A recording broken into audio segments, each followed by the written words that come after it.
Ang programang ito ay rated SPG. Striktong patnubay at gabay ng magulang ang kailangan.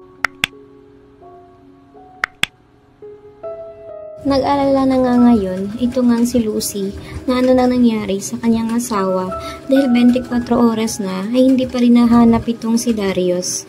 Subalit ay nang nakita nga ng mga pulis, itong ang si Farah ay agad na nila itong dinala sa presinto.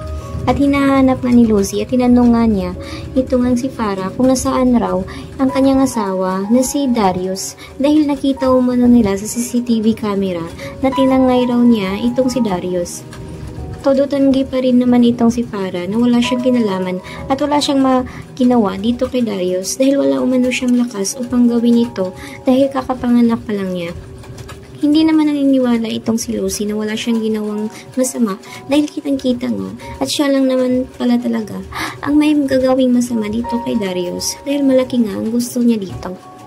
Kaya't hindi naniniwala itong si Lucy na hindi siya ang tagtago dito kay Darius. Ngayon ay nag-aalala nga itong si Lucy kung nasaan na nga ba ang kanyang asawa. Hindi pa rin ito sinabi nga ni Farah kung saan niya tinago itong si Darius o baka patay na nga ito dahil nga ay sinasagasaan na niya ito ng sasakyan.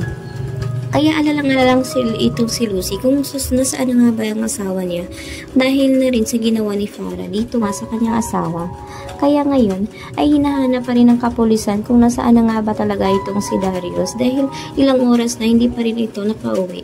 Kaya ngayon ay pinipilit na nila itong si Farah at sinabi na dito na ilabasan niya itong si Darius. Subalit ay hindi pa rin ito gagawin nga ni Farah dahil alam niya na hindi siya papayag na mapunta ulit ito dito nga kay Lucy.